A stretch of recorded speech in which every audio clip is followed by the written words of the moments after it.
Arratsaldeon, guztioi ongi etorriak izan zaitezte Sabino Arana Fundazioaren egoitza honetara, eta eskerrik asko hemen egoteagatik. Eskerrik asko, Ingo, a ti por tu presencia hoy aquí con todas nosotras y nosotros. El 8 de marzo de 1940, el lehendakari José Antonio Aguirre, junto a su esposa y sus hijos, inició unos días de vacaciones en Bélgica. 2 días más tarde, los alemanes, tras romper el frente occidental, ocuparon casi de inmediato los Países Bajos, Bélgica, Luxemburgo y Francia. La rápida operación militar nazi obligó al lehendakari y a su familia a tener que quedarse en territorio ocupado al no poder abandonarlo. Comenzó entonces uno de los episodios más importantes del lehendakari Aguirre y de la historia de Euskadi, la huida de los territorios ocupados por las fuerzas del eje América, atravesando Bélgica, Alemania, Suecia y el Atlántico. Ingo, kasetaria eta historialariak hainbat agiritan ikertuz egin du lehendakariaren ihesaldian goitik berako azterketa. Dokumentazio ezaguna berreskuratuz eta Agirrek bere ihesaldian eginiko ibilbidearen jarraipena, ez ezik jasartzen zutenen ibilbidearen jarraipena ere egiteko. Hori dena jasotzen du Niebelek, A la caza del primer lehendakari, Franco Hitler y la persecución del primer presidente vasco liburuan. Lan hau guztiz ezenbesteko dugu Agirrek idatzita utzi zuen kontakizuna egiazteko dela, egiazteko eta nazien ateratzeko.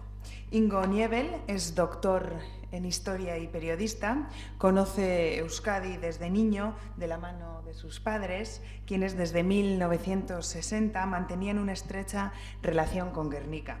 Paralelamente a su labor como periodista, se ha dedicado a investigar el pasado y el presente de Euskal Herria, publicando varios estudios históricos y políticos en forma de libros y artículos también en castellano, alemán o inglés. Besterik gabe orduan, Ingo zeurea da hitza. Eskerrik asko Mireia. Bueno, hemen daukat ere bai. Eskerrik asko. Bueno, eskerrik asko zuri eta vale. Zuri eta fundazioari ere, y bueno, voy a hablaros ahora un poco sobre el libro. No voy a entrar en detalles respecto al libro, es decir, el contenido, porque os esperan unas 600 páginas que he escrito. Para todos aquellos que temen los tradicionales libros de historia, donde los historiadores solemos llenar las páginas con nuestras investigaciones y abajo un montón de notas a pie de página, pues he cambiado un poco este estilo. He dividido el libro en 2 partes. En la primera parte resumo en un tono ameno, periodístico, lo que el historiador ha estado investigando durante bastante tiempo. Con este nuevo estilo para mí quiero llegar a la gente interesada en la historia, por supuesto. Para que un trabajo de este estilo sea también científico necesita una parte académica, en la que me refiero a otras obras que ya se han escrito sobre el lehendakari Aguirre, o también las fuentes que he utilizado y cómo las valoro. Bueno, vamos a la caza del primer lehendakari. La técnica funciona. Bueno, hablando de Aguirre, y como se ha escuchado antes, tengo una estrecha vinculación con Guernica, personal, familiar. Mi mujer es de Guernica, y también pues profesional. Hoy en día, hace poco, la semana pasada o casi 2, recordamos el 85 aniversario del bombardeo de Guernica. Guernica hoy en día es ante todo conocida como ciudad de la cultura, de la paz, pero para Euskal Herria también es importante que sea que es el símbolo de la libertad vasca. Ahí ocurrió algo importante que convirtió al lehendakari Aguirre, sin saberlo, en el enemigo número 1 del Estado franquista. En octubre del 36 se formó en Guernica el primer gobierno vasco, y Entonces, lo importante en este acto es que una idea se convierte en realidad. Hasta aquel 7 de octubre de 1936, Euskadi era un proyecto político defendido ante todo en primer lugar por el Partido Nacionalista Vasco, apoyado por otras organizaciones abertzales. Pero aquel día Euskadi se institucionalizó y Aguirre encarnó este nuevo sistema político. A Aguirre vemos aquí una foto tomada en la Casa de Juntas en Guernica.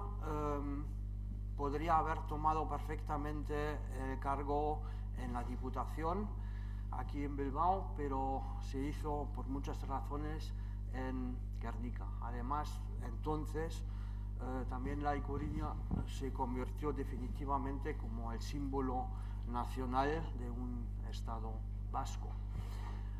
La otra foto demuestra también la otra triste cara de la medalla, es decir, que este proyecto había que defenderlo por las armas debido a las circunstancias de la guerra civil.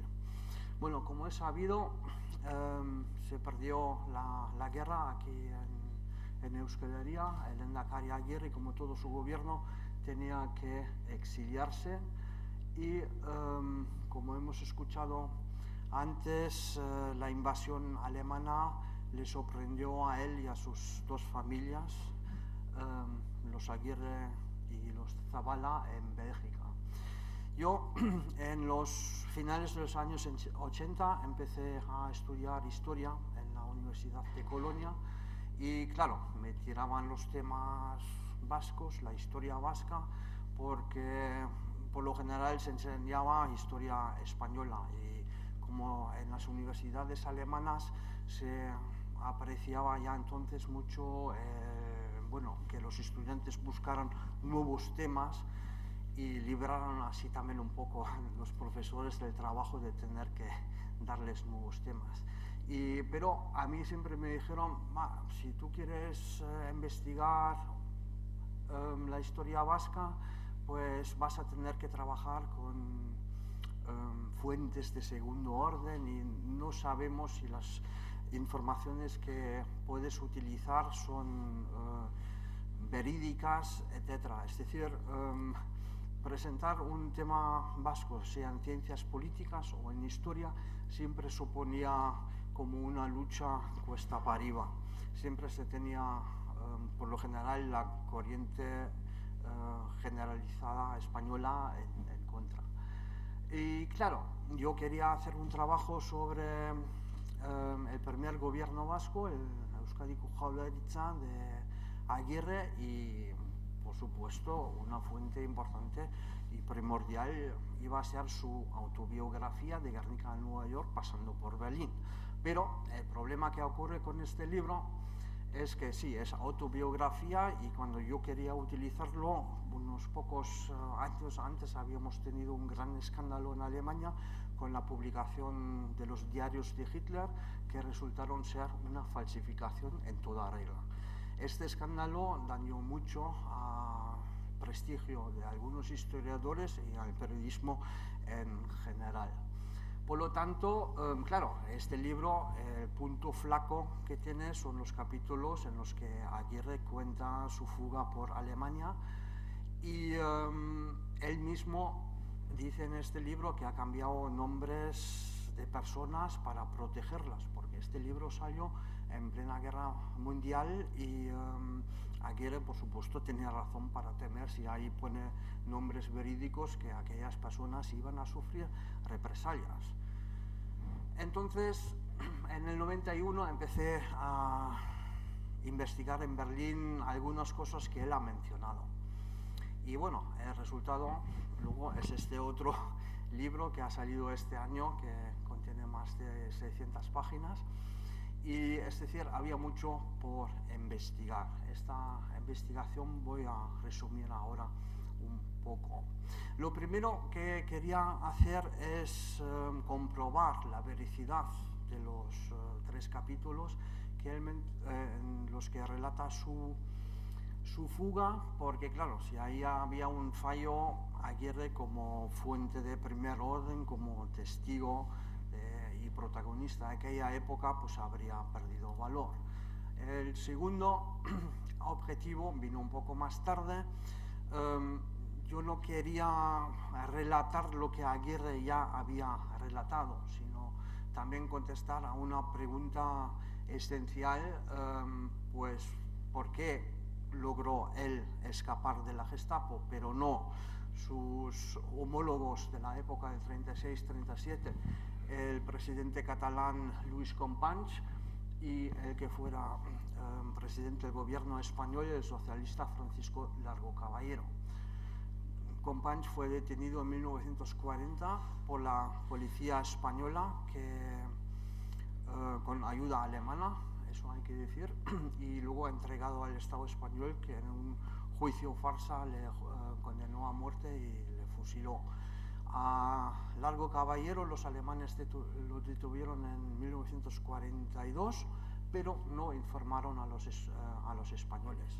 Había ahí cierto cabreo entre el jefe del aparato represivo nazi, Kaltenbrunner, y Himmler, con el Ministerio de Exterior español, que impedía algunas extradiciones que los alemanes querían haber realizado pues en el año 43, y entonces Largo Caballero se convirtió en una moneda de cambio, pero los alemanes no lo utilizaron y al final Largo Caballero terminó en un campo de concentración y fue liberado en abril de 1945 por una división polaca que luchaba con el Ejército Rojo contra Alemania. Bueno, otro objetivo de este libro es que yo pienso que lo que hago y lo que hacemos en Alemania es lo que llamamos ahí Geschichtswissenschaft, o sea, la ciencia de la historia. La ciencia de la historia nosotros ahí en Alemania la diferenciamos de la historiografía, porque nuestra tarea, si la consideramos como una ciencia con sus propios métodos y técnicas para trabajar, mientras que la historiografía nosotros entendemos más bien como las corrientes que pueden producirse dentro de la propia ciencia de la historia. Este concepto en castellano así no existe y bueno, lo explico con más detalle en el libro. Luego, claro, escribir una biografía, yo he llegado a conocer a historiadores que se identifican por completo con la persona que investigan y se convierten en su portavoz. Un trabajo científico tiene que mantener cierta distancia y una distancia se consigue, entre otras cosas, colocando a la persona que se investiga en un contexto mayor. En el caso de Aguirre, por ejemplo, su fuga habría sido muy diferente si no hubiera tenido a su mujer que se ocupó de los niños. Hoy en día que volvemos a ver en prime time el drama de refugiados provenientes de Ucrania, nos podemos imaginar cómo habría sido la situación de Aguirre si él tendría que haberse hecho cargo de los niños y tal. Eso solamente un aspecto. Luego, claro, Aguirre dice que cambió de identidad y yo quería encontrar el máximo posible de documentos, tanto en Alemania como también en Bélgica y en otros estados, que acreditan la existencia de esta otra identidad de Aguirre. Y como último, y ahí viene el aspecto científico, no sé, quizás conocéis la serie Mentes Criminales que hay en televisión. Hay un equipo de FBI persigue a personas muy malas, asesinos en serie, y en cada capítulo pues empieza más o menos con que presentan alguna teoría, algún perfil del sospechoso al que están cazando. Entonces yo me he preguntado, tal vez existe una teoría del fugitivo o un perfil del fugitivo en ámbitos policiales. he encontrado 2 artículos en internet, supongo que hay muchas más, pero estos estarán en los archivos del FBI o en las bibliotecas.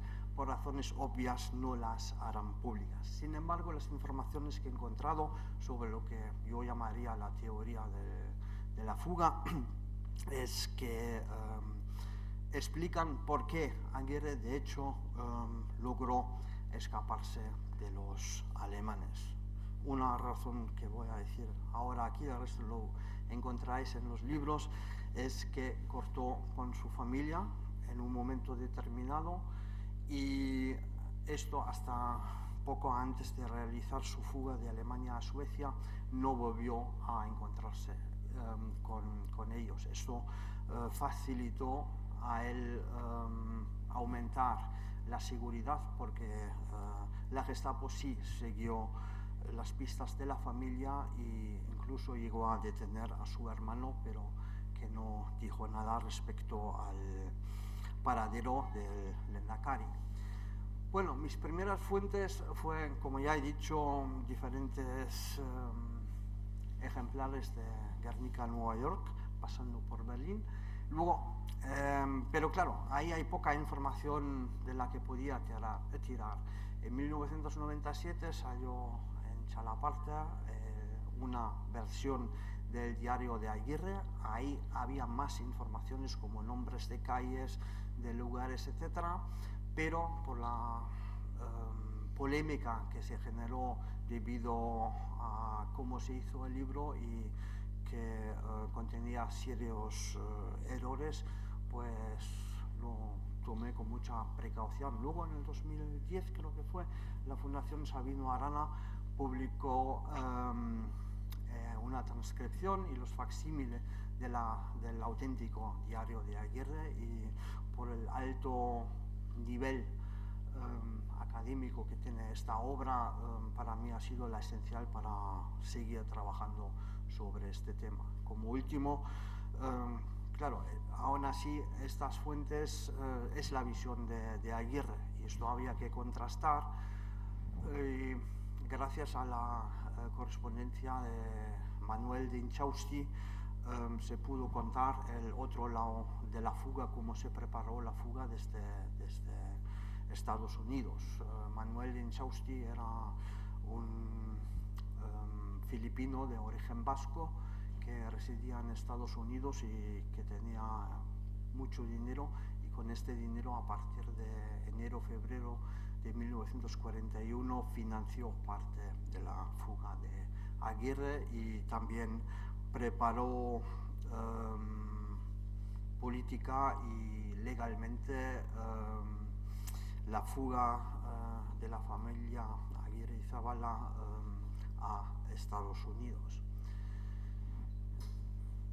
Como es sabido, José Antonio Aguirre Lecube cambió su nombre en José Andrés Álvarez Lastra, consiguió un auténtico pasaporte panameño en Bélgica con esta falsa identidad. Yo entonces, al saber eso, pues en Alemania y en Bélgica estaba buscando, pues, a ver, por rastros documentales que habrá dejado Aguirre, porque también en aquella época Alemania era un país súper burocrático, que había que rellenar muchos formularios, etcétera. Y en el 97, no sé,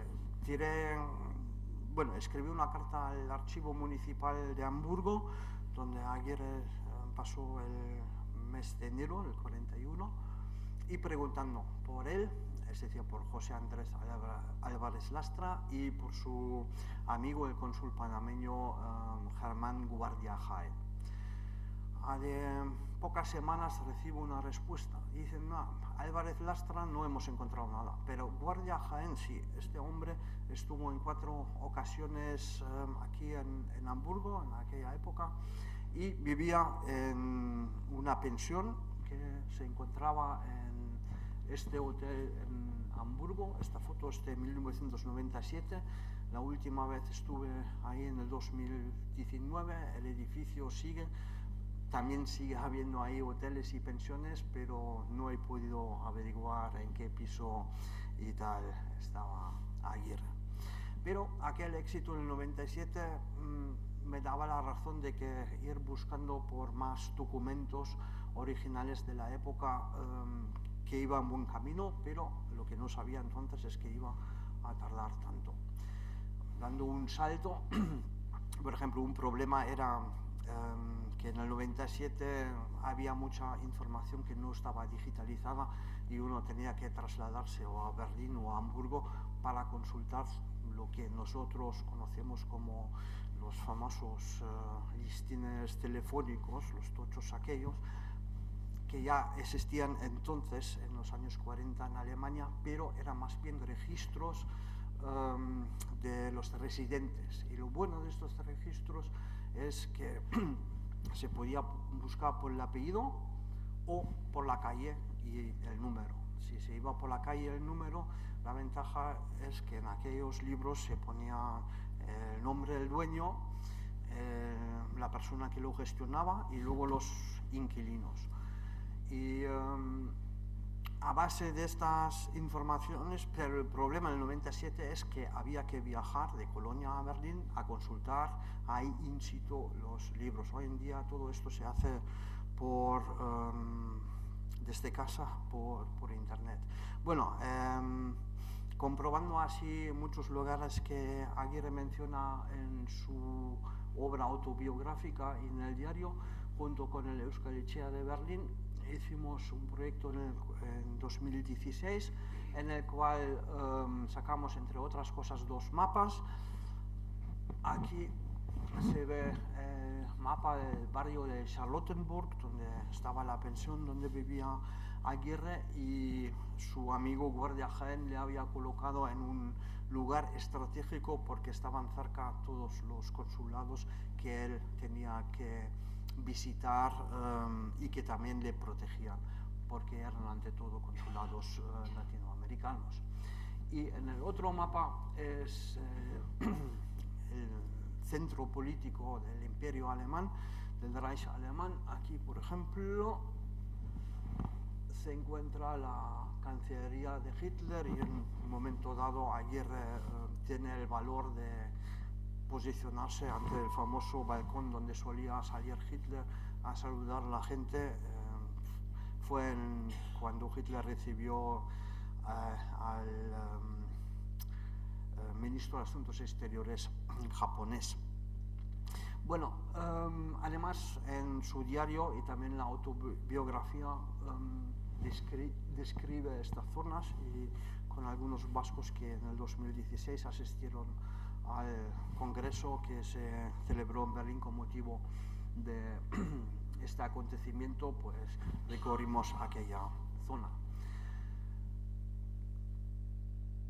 Esta es mi joya personal que he encontrado a lo largo de estos años, también gracias a la digitalización de los archivos. Lo llamo el acta de nacimiento de Álvarez Lastra. Lo he puesto entre comillas porque es el dossier de extranjería que se generó en Bélgica cuando Álvarez Lastra apareció ahí ante la policía pidiendo su tarjeta de extranjero. Con esta tarjeta de extranjero él legalizó su estancia en Bélgica y supongo que es la primera vez que él firma con su nombre. Se nota un poco que el José y tal le sale mal, no sé si es por la mala calidad del papel o porque estaba dudando o concentrándose mucho que el segundo nombre no le saliera Antonio sino Andrés. Bueno, quien habla de fuga también habla de caza, porque una fuga sin caza es un viaje y una caza sin fuga es un viaje con mucho estrés porque uno está perdiendo el tren o el avión o lo que sea. Hablando de caza, y por eso el libro también se llama Caza, se habla de la Gestapo. El propio Aguirre dice que la Gestapo estaba detrás de él, pero que él era mejor y ganó. Y quería saber por qué. Todo el sistema de la Gestapo estaba bastante bien estudiado en Alemania. La Gestapo tenía su sede en la Prinz Albrecht Straße número 8, esta es la sede principal. Este edificio fue destruido a finales de los años 50. En los años 80 hubo un movimiento histórico, social en Berlín que reclamaba preservar este lugar, y hoy en día se encuentra ahí una fundación que se llama Topografía del Terror, que se ha centralizado en documentar el sistema represivo nazi. Aquí en los bajos de la sede había una cárcel privada de la Gestapo. De ella solamente quedan aquí donde se ve a la gente los muros exteriores, y tampoco ha quedado, pero ha quedado mucha información. Y otro es la suerte del investigador, que a veces hace falta, o la frustración. Esta es una ficha que elaboró la Gestapo sobre Aguirre.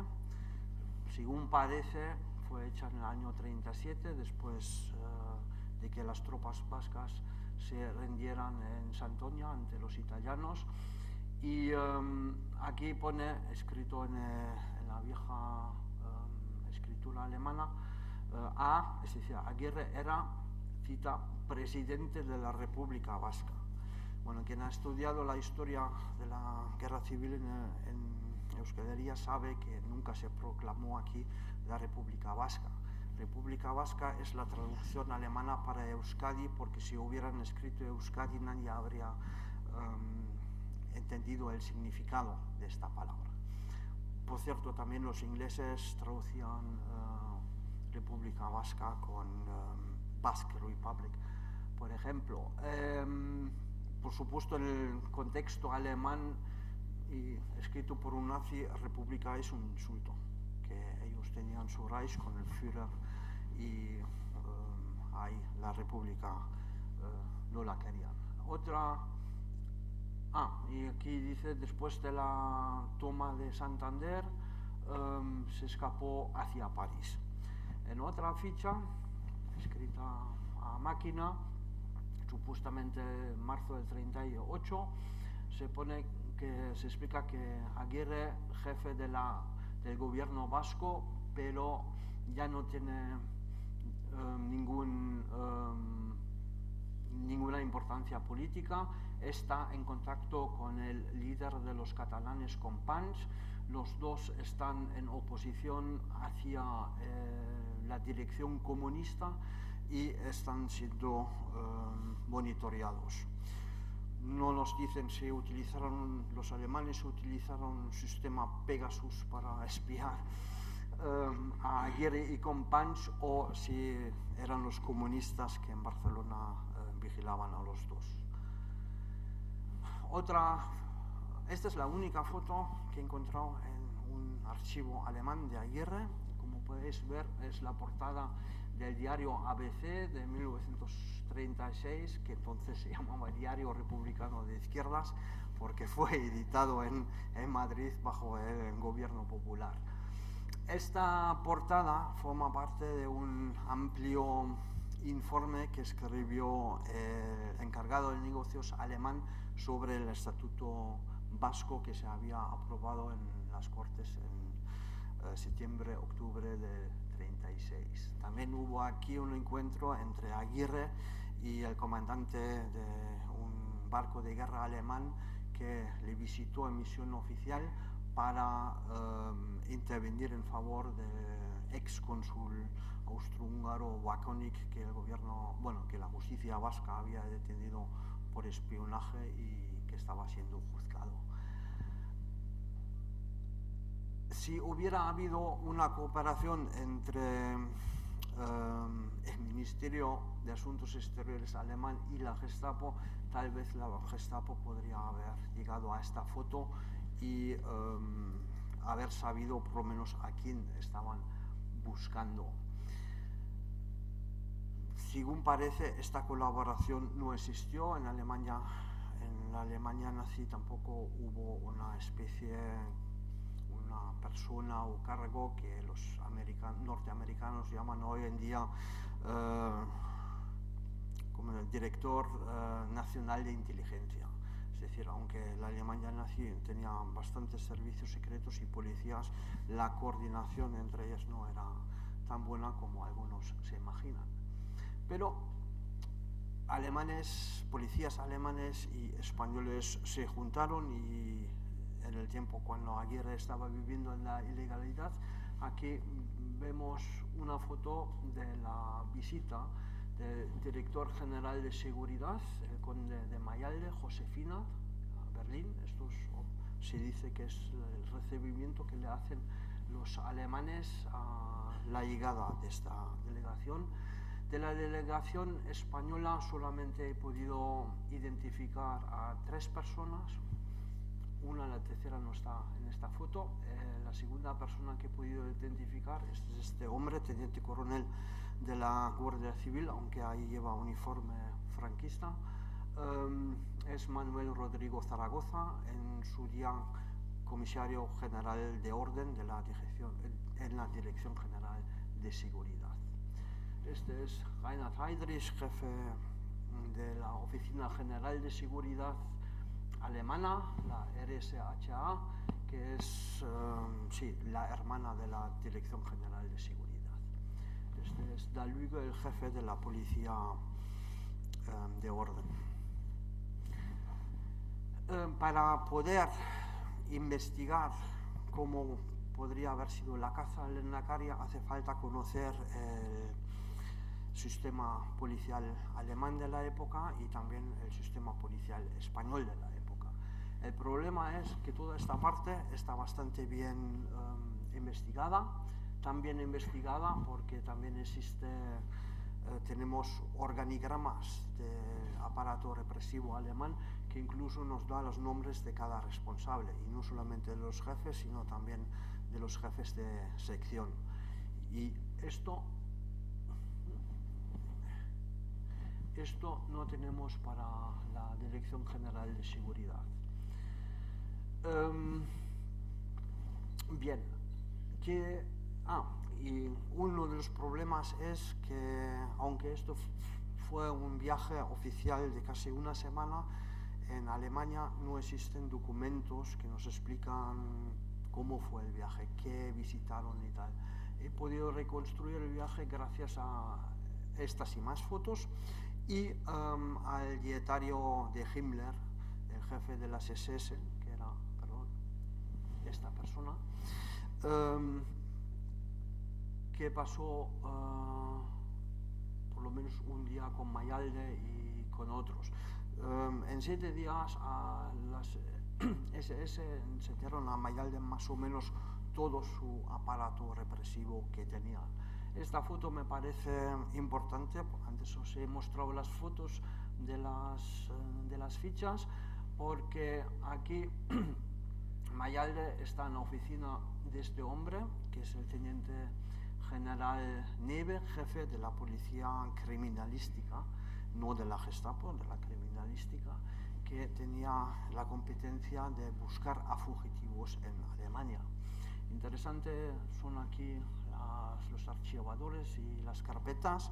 Supongo que las carpetas contienen informaciones específicas sobre personas o organizaciones, y los archivadores por lo general explican el contexto global de una investigación. Aquí vemos al jefe de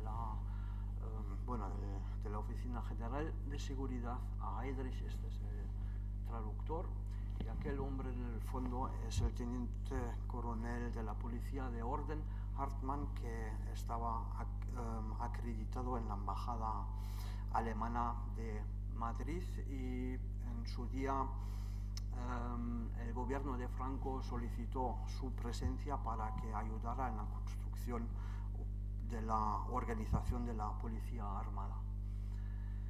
Himmler llevó a Mayalde, que vemos aquí, al campo de concentración de Sachsenhausen. Si hubieran detenido a Aguirre, también lo habrían enterrado ahí, porque el campo de concentración de Sachsenhausen se encontraba cerca de Berlín y además contenía una parte especial reservada para presos de categoría que políticos, aristócratas o diplomáticos de países enemigos. Este hombre es el jefe de Sachsenhausen y este otro es el jefe de todo el sistema organizativo de los campos de concentración, porque en Alemania había muchas. Un preso en sus memorias publicó esta foto, no se sabe quién la sacó, el día sí se sabe, y aquel día dice el preso que cuando la delegación española dejó el lugar, habían calentado los guardianes de las SS de tal forma que se lanzaron sobre los pocos presos españoles que se encontraban ahí. Este hombre se le ve también en otra foto, es Carlavilla, un agente falangista que se hizo tristemente famoso, entre otras cosas, por sus publicaciones homófobas, que publicó una obra en los años 50, en la cual habló sin tapujos de su estancia, de su visita a Sachsenhausen, y que le había gustado cómo los nazis trataban a homosexuales, etc. Bien, vamos, 2 semanas después de Mayalde llega este señor a Berlín, Ramón Serrano Suñer, cuñado de Franco, entonces ministro de Gobernación. Muchos historiadores ya le presentan como ministro de Asuntos Exteriores español.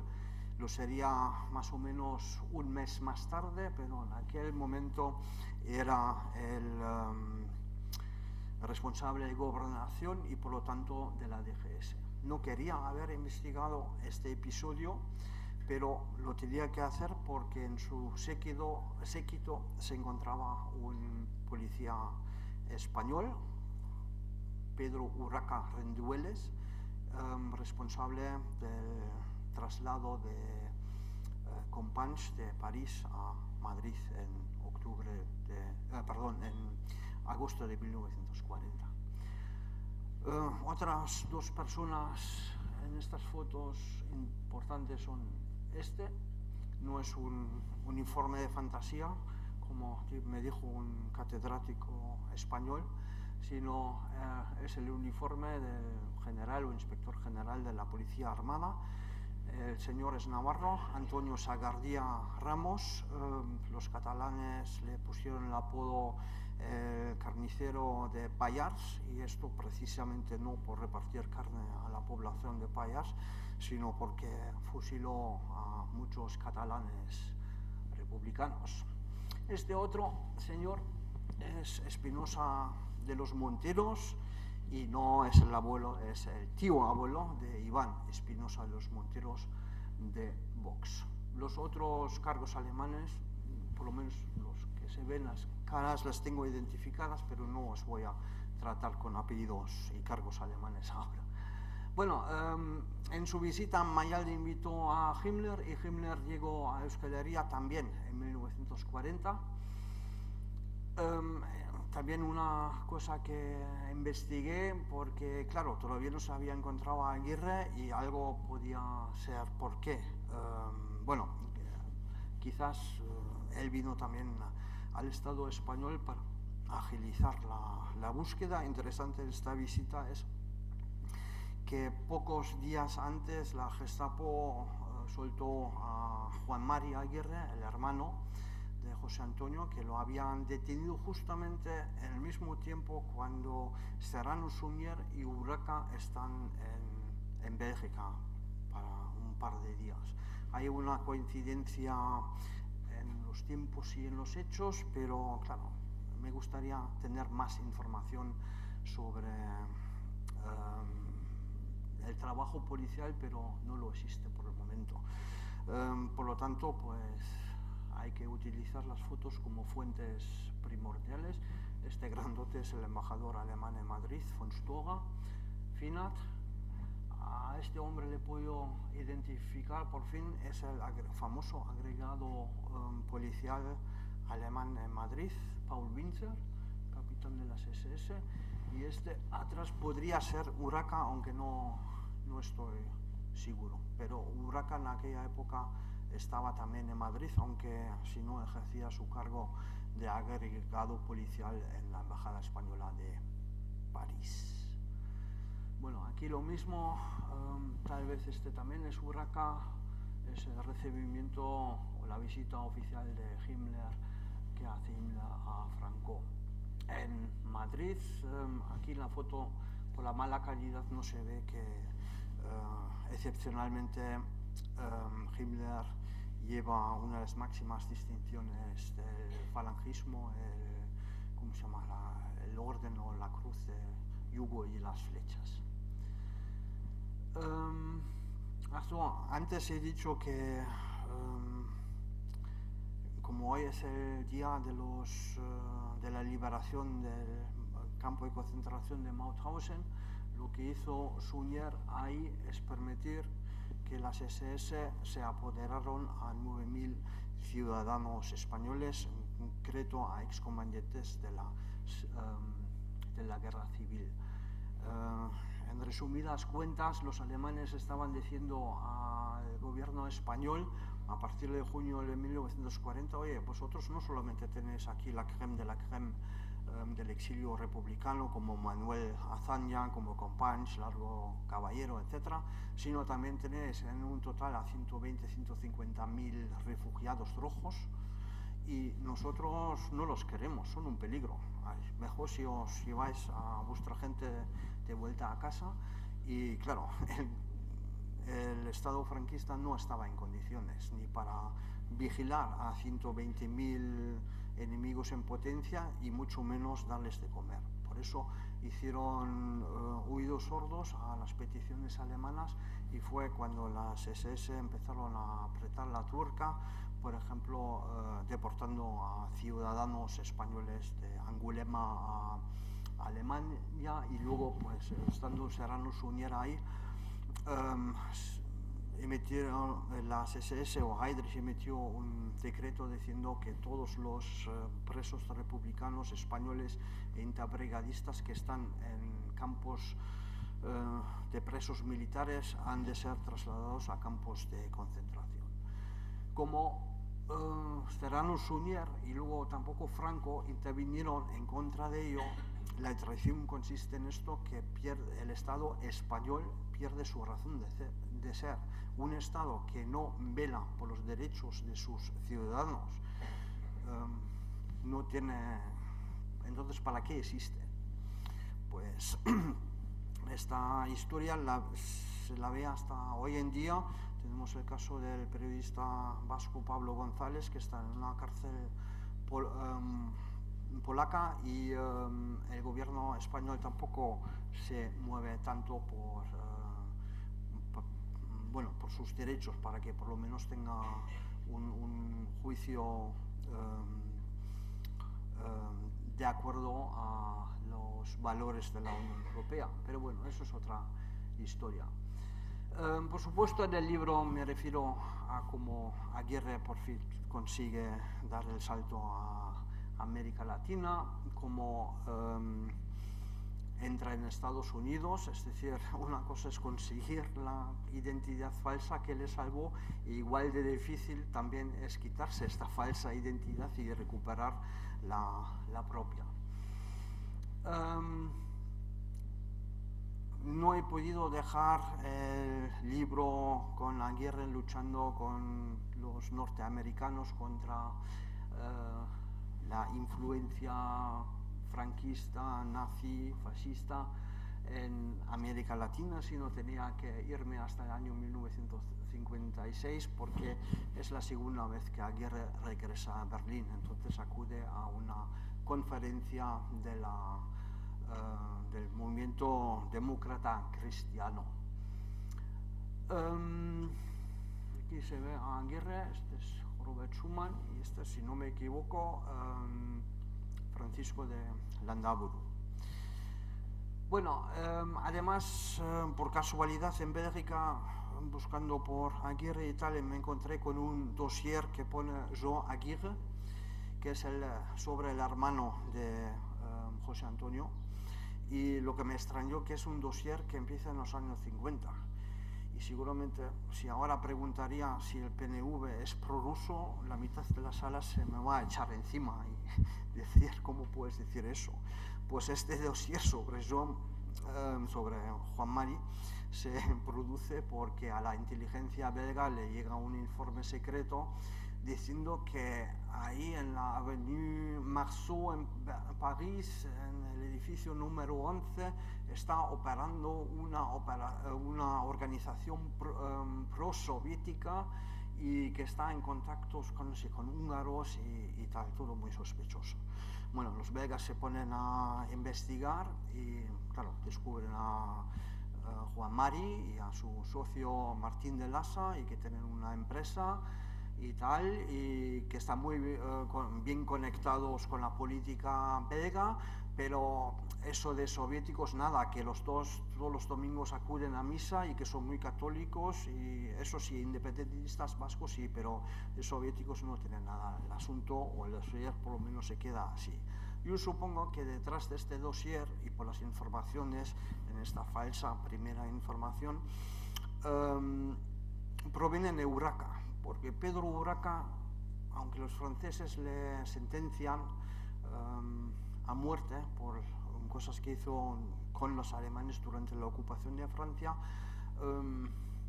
sigue ejerciendo su cargo. El gobierno de Madrid lo envía a Bélgica y en Bruselas vende informaciones de este tipo a la inteligencia norteamericana. La propia CIA inicia una investigación valorando las informaciones que recibe de Urraca, por los cuales paga, es un negocio, y dice que relación calidad-precio que no, que mejor no comprarle más informaciones. Bueno, como último para el libro, desgraciadamente me queda un capítulo para denazificar a Aguirre. Quiero subrayar que la palabra denazificar la he utilizado mucho antes que Putin ahora, y me he visto obligado a ello porque desde principios de este milenio pues hay una tendencia post-franquista o neofranquista que ha convertido a Aguirre en una piñata y a la que está dando fuerte, queriendo nazificar al PNV, al partido, sea por envidia, porque no pudo imponerse al PNV en las elecciones, sea por Lizarra Garrasi, por el plan Ibarretxe, por lo que fuera. Lo triste es que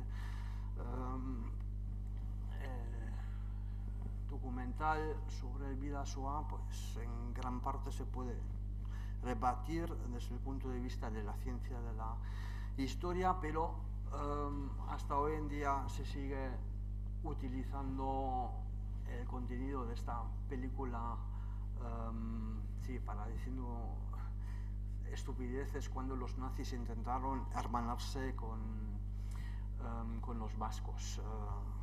Los nazis no lo hicieron y individuos tampoco.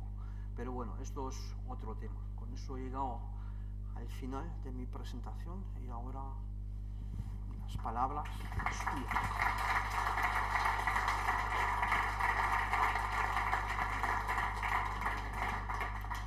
Hay un par de preguntas por escrito. Tenéis una tarjeta en el asiento, cualquiera que quiera hacer alguna pregunta.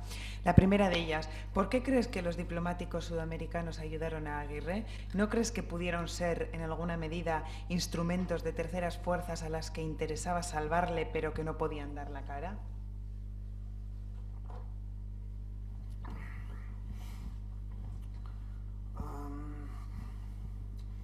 Bueno, la persona principal o el diplomático principal que ayuda a Aguirre es Guardia Jaén, el cónsul panameño. Yo creo que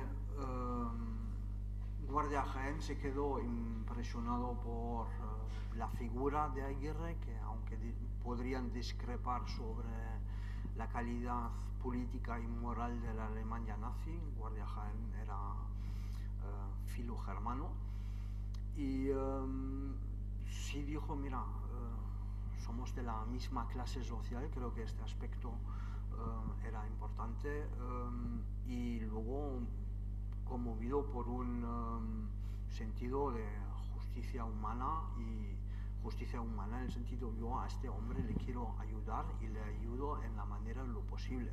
Luego, el paso que da Guardia Jaén tiene consecuencias, sí, es como una onda expansiva que luego afecta a otros. Por ejemplo, el ministro es un cargo diplomático también, el ministro panameño en Berlín tiene que autorizar ciertas solicitudes que emite, que necesita Aguirre para poder salir del territorio dominado por los alemanes. Y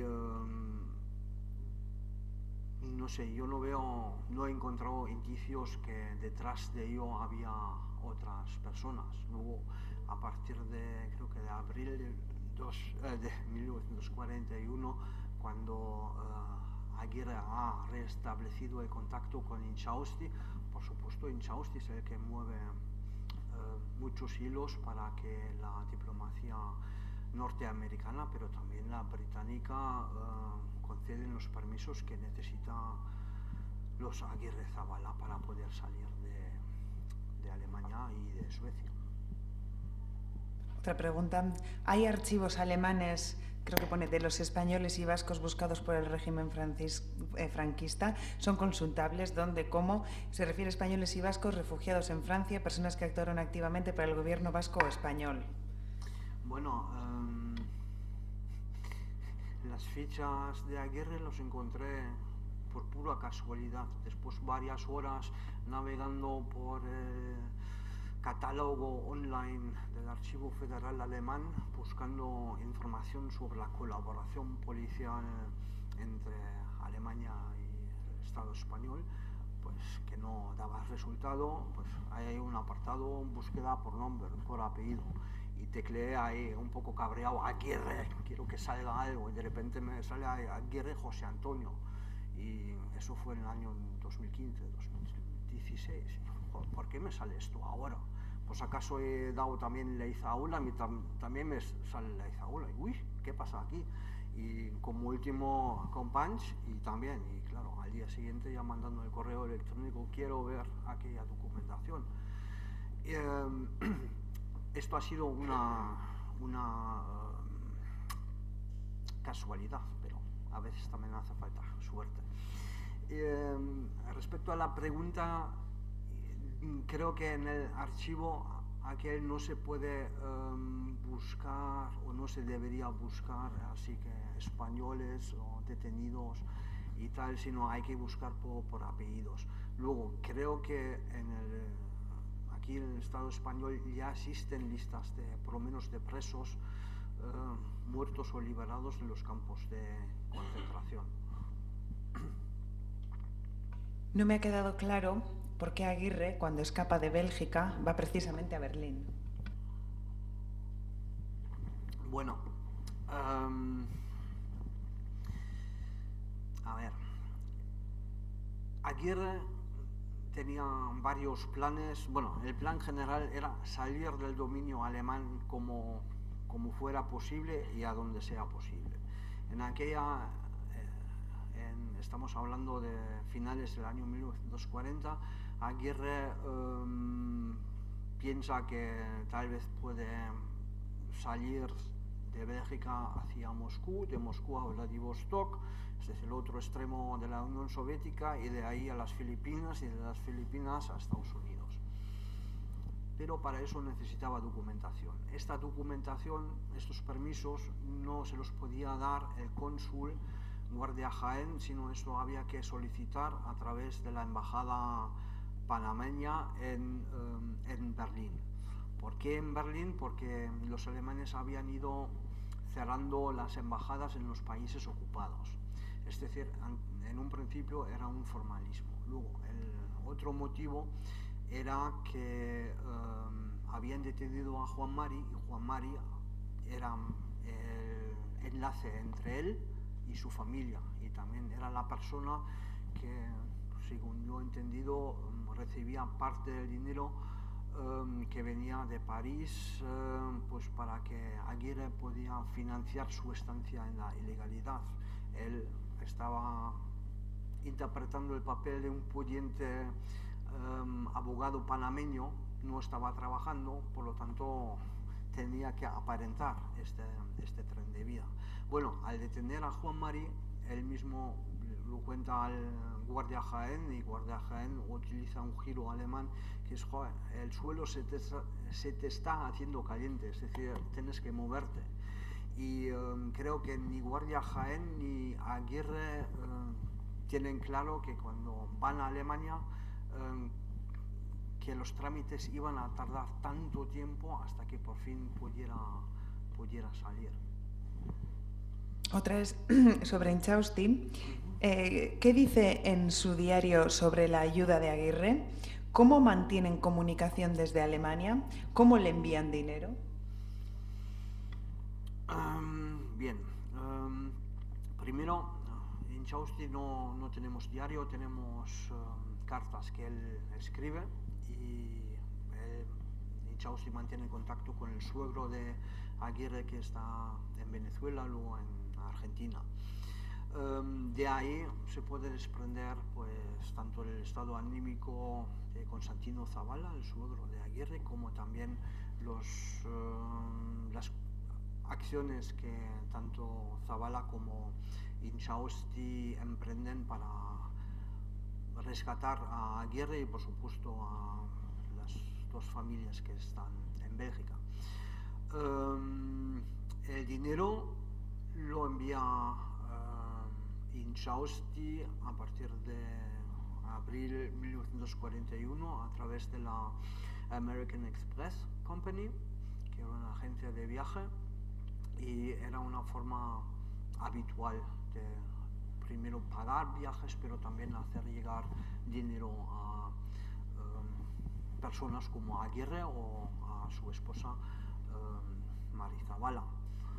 También hubo un momento en el que creo que fue Inchausti que hizo llegar 50.000 francos a Landaburu, y por caminos que desconocemos, o él mismo llevó el dinero a Bélgica. Hay una persona que dice: me permite aportar unos datos o anécdotas del Lehendakari. No sé si se refiere a que Ingo las cuenta anécdotas, o la persona, no sé quién ha sido, que tú puedas aportar algunas anécdotas. Brevemente, por favor, Ane Microbat, Mercedes.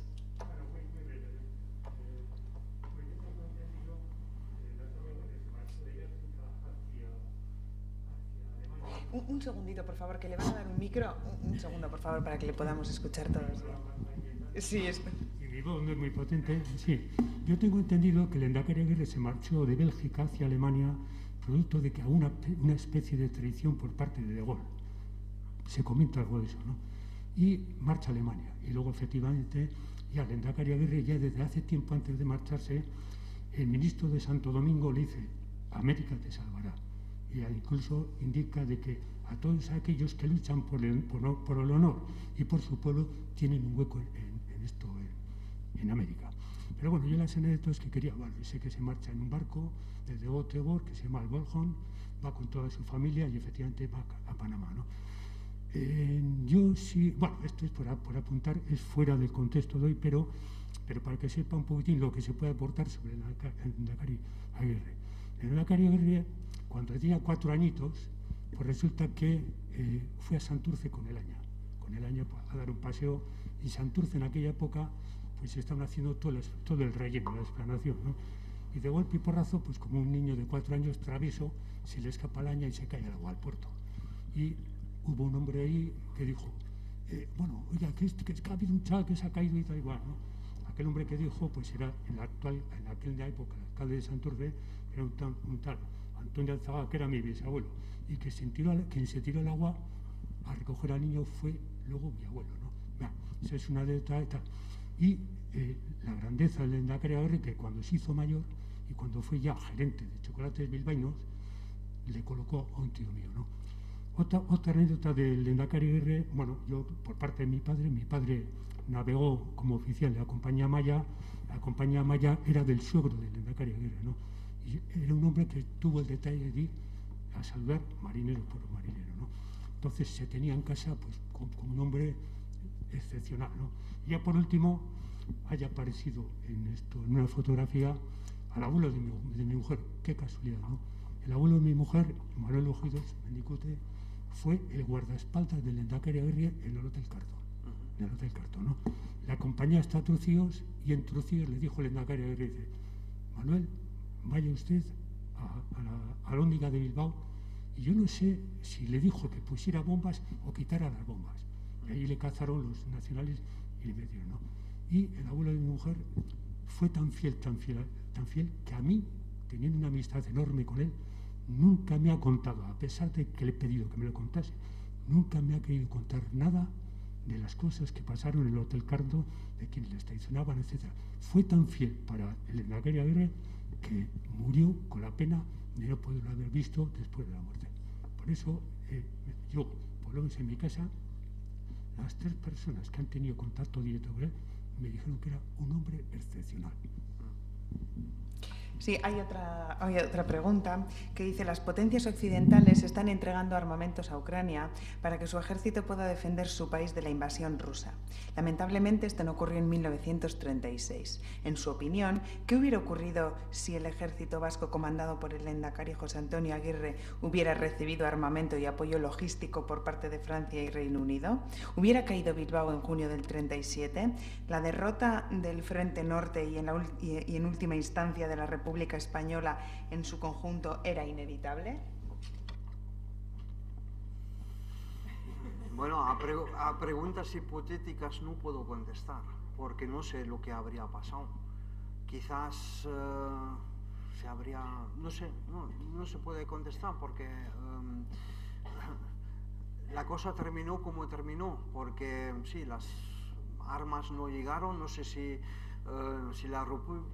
una cosa es enviar armas, otra cosa es saber utilizarlas, porque bueno, Aguirre pidió cazas y tal, pero claro, los alemanes también sabían que se iban a poner aquí cazas y los que ya estaban los habían destruido.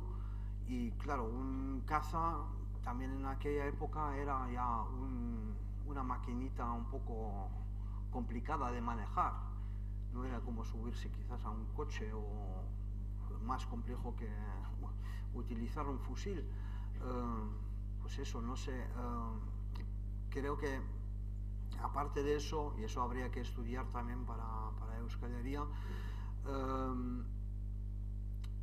el armamento sin duda alguna es un aspecto importante, pero luego necesitas gente que sabe manejar este armamento. Por ejemplo, Arabia Saudita es un país que con el dinero que tiene se puede comprar lo que quiere, pero de paso también se tiene que comprar, digo así, especialistas, para no decir mercenarios, que lo manejan, porque no tiene gente que tiene interés de pasar, no sé, horas en un tanque y sudar mucho, etc.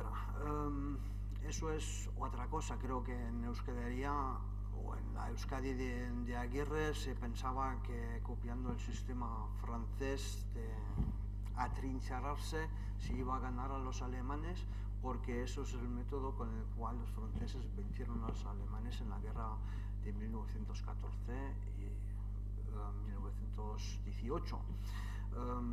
De ahí yo explico la existencia del famoso cinturón de Bilbao, que corresponde a este modelo militar, que luego también sabemos que Aguirre quería formar una aviación de Euskadi con con pilotos que deberían entrenarse en Francia, pero claro, no se realizó, entre otras cosas, porque eso habría supuesto para Francia tomar una parte mucho más activa en esa guerra. Así que así se complica la cosa, y creo que hablando de lo que se hizo y lo que no se hizo entre 1936 y 1937 ya tenemos suficiente como para estudiar, y dejemos cosas hipotéticas al lado. Eso para escribir novelas históricas de ficción.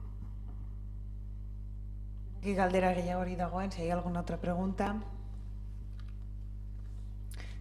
Si no hay más preguntas, bukatutzat ematen dugu, bakarrik bukatu baino lehenago, gogoratu, Sabino Arana Fundazioak larun bat honetan, Euskalduna Jauregian, 11:00 emakume abertzale batzaren 100. urteurrena ospatzen duela, eta bueno, danok gonbidatuta zaudetela. Eskerrik asko Ingo, por estar hoy aquí con nosotros, eta hurrengora arte, eskerrik asko zuei baita ere.